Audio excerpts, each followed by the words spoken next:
Good morning everyone. Welcome back to our online class again.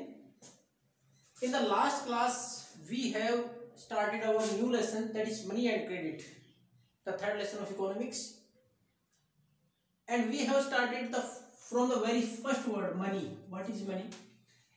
In our daily life, in our daily routine, we find different things for which we have to use that particular money. अब market से अगर pencil लेने जाए तो भी पैसे की जरूरत है, खाने पीने की चीजें लें तो भी पैसे की जरूरत है, हम पैसा पे करके लेते हैं। जब ये सारी चीजें हम ऑब्जर्व करते हैं तब हम देखते हैं कि उस पैसे से काम क्या ले रहे हैं हम। The money is used for what purpose, किस पर्पस के लिए इस्तेमाल हो रहा है? It's just for exchange with other goods, कि हम अल्टीमेटली कर क्या रहे हैं। अगर मान लो हमें भूख लगी, पैसा हमारे पास रखा है, तो उस पैसे को खा के तो भूख नहीं मिटा सकते हम। What we are going to do, we can purchase something from that money, हम उससे पैसे से कुछ खरीद लें। तो अल्टीमेटली मनी क्या है? Money is the medium of exchange. Money क्या है? मीडियम ऑफ एक्सचेंज, की उसके बदले में कोई दूसरी चीज ले ली जाए, चाहे हमारे यहाँ डेली यूज के लिए कोई और चीज है, खाने पीने की चीजें हैं, सुख सुविधा के लिए कोई चीज है, तो ये सारी मनी काम क्या करती है? कोई मीडियम ऑफ एक्सचेंज।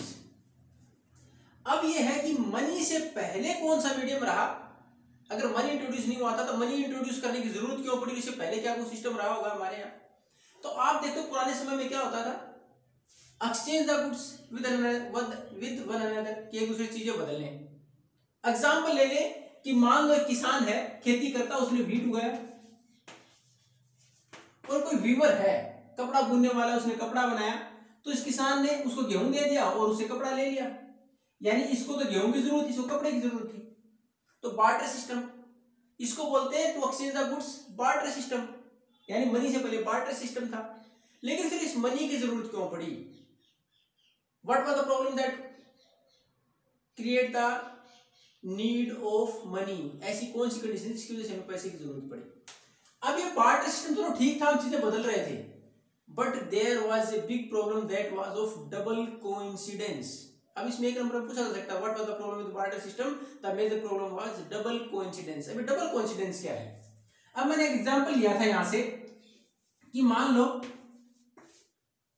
ये किसान है, गेहूं उगाता है और ये कपड़ा बनाता है। इस किसान को कपड़े की जरूरत तो है, लेकिन इसको जो क्लॉथ बना रहा है, वीवर है, इसको गेहूं की जरूरत नहीं है, तो ये किसान को कपड़ा क्यों देगा? क्योंकि इसके पास तो गेहूं है, गेहूं के अलावा कोई दूसरी चीज है नहीं, तो बदल ही नहीं सकते चीजें आपस में। यानी इसको कपड़े की जरूरत है, लेकिन इसको गेहूं की जरूरत तो नहीं है।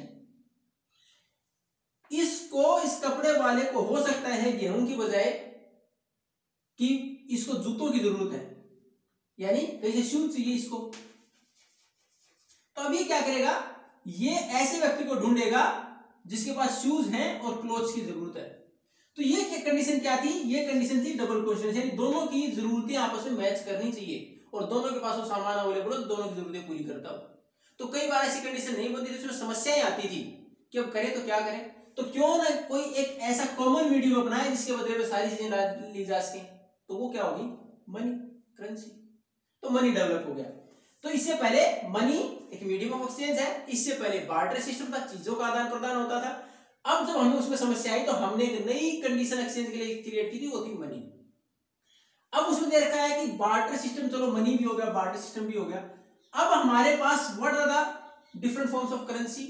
तो अब मॉडर्न करेंसी की बात करें तो आपके पास क्या क्या होता है मॉडर्न करेंसी में? घर पर पैसे के फॉर्म में क्या क्या आपके पास? आइदर द कॉइन्स, या तो सिक्के हैं, या फिर आप नोट बोलते हो, पेपर करेंसी है। The modern form of currency are either coins और पेपर करेंसी, या तो पेपर करेंसी है, हमारे पास सिक्के हैं। अब हम इसको एक्सेप्ट क्यों करते हैं? कोई पेपर पर लिख देगा 5000, क्या मान लेंगे उसको 5000 है?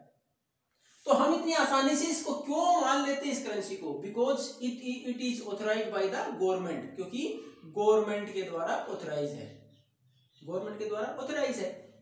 अब हमारे यहाँ ये करेंसी जारी कौन करता है? Who has given the right to issue that currency?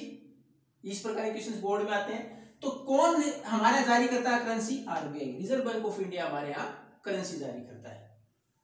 अब उसके बाद हमारे ये तो हो गया कि हमारे मनी, उससे पहले सिस्टम क्या था? Barter system. आज की बात करें तो करेंसी में क्या है? पेपर नोट्स और कॉइन्स हैं। उसके बाद हमारा जारी कौन करता है? आरबीआई। अब हमारे पास नेक्स्ट टॉपिक इसमें deposit with banks. Deposit with banks क्या है? अब आप मान लो कि महीने में कमाते हो 10,000 और घर पर जरूरत है केवल 7,000 की, 3,000 रुपये कहाँ, ये 3,000 रुपये आपका सरप्लस है। अब आप क्या करें, घर पर रखें इसको। इसी प्रकार 3,000 से 6,000 हो जाएंगे अगले महीने, उससे अगले महीने 9,000 हो जाएंगे। एक सर्टेन अमाउंट आपके पास जमा होती चली जाएगी, उसको बेनिफिट क्या हुई, इतनी जमा हुई और पता चला एक दिन कोई आया और साफ कर गया सारा। तो उस केस में हमारे पास देखो बैंक के अंदर डिपॉजिट, ये सरप्लस अमाउंट है, ये क्यों ना बैंक में जमा करा दी जाए। तो बैंक क्या करेगा, बैंक में अपना अकाउंट खुलवाया, सरप्लस अमाउंट से 3,000 जमा करा दी उसमें। इसके आपको क्या बेनिफिट मिलेंगे, इसका बेनिफिट आपको क्या मिलेगा, bank will give you the interest, आपको उसके ऊपर ब्याज देगा बैंक, एक बेनिफिट ये। और दूसरा, योर मनी इज सेफ, आपका पैसा सुरक्षित है, यानी आपको कोई डर नहीं है कि पीछे से कोई घर से निकाल लेगा हम बाहर चले गए तो, यानी बैंक में सेफ है। If something happened with the bank then also bank is liable to give you that particular money, bank फिर आपको पैसा देने के लिए बाध्य है। तो आपको बेनिफिट क्या मिला कि आपको ये पैसा जो बैंक में जमा कराया ये आपका सुरक्षित भी हो गया, आपकी अमाउंट बढ़ी भी, इंटरेस्ट भी मिल गया। तो डिपॉजिट बैंक्स ये हमारा बैंक। एक बेनिफिट और है कि मान लो आपको किसी को पेमेंट करना है तो बार बार आप पैसे निकालें दे, तो बैंक ने एक सुविधा और दी, और इसको हम जो बैंक में जमा इसको डिमांड डिपॉजिट भी बोलते हैं। डिमांड डिपॉजिट क्यों बोलते हैं कि आपने मान लो सुबह 10 बजे 3,000 रुपये जमा करा दिए, आपको दोपहर में 1 बजे जरूरत पड़ी, आप वापस आगे निकाल के ले आए, on demand you will get your money back, आपको आपकी डिमांड पर वापस मांगना, मिल गया पैसा, बैंक ने वापस दे दिया आपको, तो क्या डिमांड डिपॉजिट, इसलिए हम इसको डिमांड डिपॉजिट भी बोलते हैं कि आपकी मांग पर वापस भी मिल जाता है। अब इसमें एक बेनिफिट और दिया आपको, वो क्या दिया, चेक का बेनिफिट दिया बैंक ने आपको। अगर आपका पैसा जमा है, आप बैंक ने जाके क्या करें, you are supposed to issue a cheque. अब ये चेक क्या है, इसकी डेफिनेशन तो पता हो हमें। चेक क्या है, इट इज ए पेपर, एक कागज है, विच इंस्ट्रक्ट द बैंक, जो बैंक को एक निर्देश देता है टू पे a certain amount of money, कि उसके अंदर जो पैसा भरा गया उतना पैसा किसको दे दे, to whom the cheque is issued, जिसके लिए वो चेक इश्यू किया गया है। यानी चेक क्या है, एक पेपर है, किस व्यक्ति के द्वारा, जिसका अकाउंट है, who has the money in their account, to the person to whom he want to give, उसके नाम से, उसके अकाउंट के नाम से चेक दे दिया गया। पेपर ही है, सरकार निर्देश देता है कि मेरे अकाउंट से इतना पैसा दूसरे को दे दिया जाए। तो बैंक, आप बार बार बैंक जाने की बजाय आपको सुविधा बैंक और देता है कि इसके नाम आप घर बैठे चेक जारी करते, साइन करके देते हैं, पैसा उसको मिल जाएगा। अब हमारे पास आ गया, मान लो बैंक के पास पैसा जमा हो गया, आपको तो बेनिफिट ये मिला, आपको इंटरेस्ट भी मिल गया, सेफ भी हो गया आपका पैसा, घर बैठे एक सुविधा और देती, चेक जारी कर दें आप, किसी को पैसा देना है तो। अब बैंक को इससे क्या बेनिफिट है, बैंक को क्या बेनिफिट है, अब बैंक क्या करेगा, लोन दे देगा।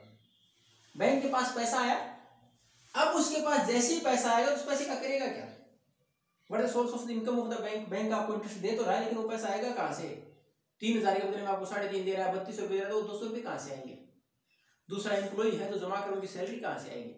तो उसमें बैंक क्या करता है, bank works as a mediator between the depositor who has surplus amount and the person who required loans और credit for certain economic activities, किसी को किसी एक्टिविटी के लिए पैसा चाहिए, उसके लिए लोन जारी कर देता है।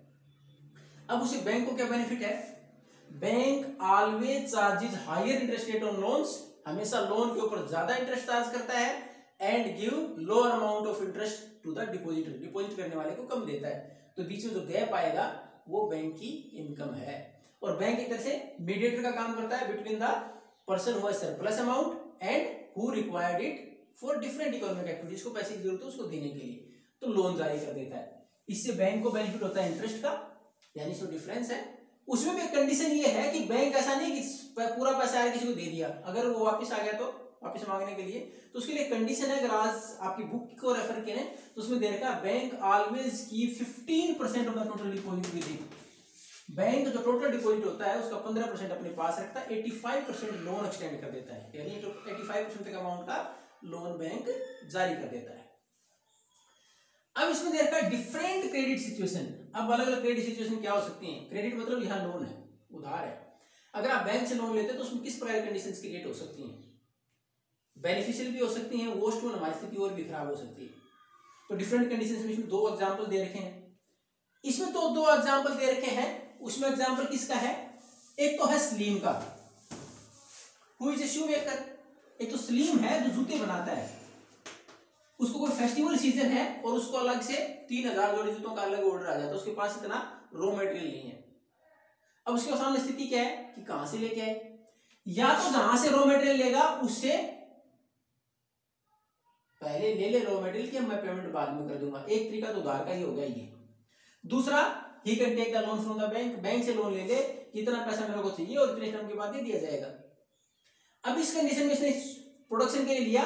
तीसरा तरीका और है, जिसने जूते का ऑर्डर दिया उसे एडवांस ले ले, उसको बोले कि आप 3000 का आपने ऑर्डर दिया, 1000 का मेरे को पैसा दे दें और बाकी 2000 जब प्रोडक्शन हो जाए आपको मिल जाए डिलीवरी, उसके बाद दे दें। इस कंडीशन में इसने यही किया, एडवांस लिया, उसमें अपना प्रोडक्शन टाइम पर कंप्लीट किया, उसके बाद उसको प्रॉफिट हुआ। यानी क्रेडिट यहाँ जो उधार लिया गया था, लोन लिया गया था, एडवांस में जो लिया गया उस चीज को बेनिफिट हुआ, इसका प्रोडक्शन बढ़ा, प्रॉफिट बढ़ गया इसका। दूसरी कंडीशन और है, ये तो था बेनिफिट के लिए। एक सौपना, एक फार्मर है, इसने लिया पैसा। अब इसकी कंडीशन क्या होगी, farming is a high risk factor, किसान खेती करना एक रिस्क फैक्टर है, because it is totally depend on the weather conditions, weather पर डिपेंड करती है। आपकी पूरी फसल तैयार होगी, ओलावृष्टि होगी, सब साफ। तो उसमें क्या है कि हमारे यहाँ सौपना ने लोन लिया खेती के लिए, उसको इन्वेस्टमेंट सीड्स वगैरह, पेस्टिसाइड्स, इंसेक्टिसाइड्स, फर्टिलाइजर, उसके लिए उसको पैसा चाहिए था, ले लिया, एंड द क्रॉप फेल्ड, फसल खत्म हो गई। For the next crop she has to take another loan, अब दूसरी फसल के लिए उसके पास कुछ बचा ही नहीं तो फिर लोन लेना पड़ेगा। Ultimately she will be under the डेब्ट ट्रैप, वो कर्ज में आ गई। And to come out from that particular situation she has to sell a part of her land, तो उसको अपनी जमीन का कुछ हिस्सा बेचना पड़ा उस लोन को पूरा करने के लिए। तो इसमें देखा डिफरेंट जो हमारी क्रेडिट सिचुएशंस हैं, जो हमारी क्रेडिट सिचुएशन किस प्रकार किसी भी स्थिति को हमारे यहाँ it can create the worst one also and can provide the benefit also, कि हमें इससे बेनिफिट भी मिल सकता है और कई बार हमें नुकसान भी कर सकता है। नुकसान का where the risk factor is there, जहाँ रिस्क फैक्टर जाता है तो वहाँ ये लोन हमारे लिए समस्याएं भी क्रिएट कर देता है। जैसे हमने सौपना का एग्जाम्पल देखा, उसने एग्रीकल्चर प्रोडक्शन के लिए लिया था, लेकिन दूसरी तरफ बेनिफिट का एग्जांपल देखा हमने सलीम, जिसने की शू प्रोडक्शन के लिए लिया था, ultimately he earned A profit, उसको प्रॉफिट हुआ। तो ये थी हमारी इस लेसन के अब तक जो क्लास में कंप्लीट किए गए टॉपिक भी, और इससे पहले जो था। In the next class we are going to continue with different credit taken from different organisations, अलग अलग जगह से लोन लिए जाते हैं, formal, informal. If you are in doubt, then you can ask. Thank you and have a nice day.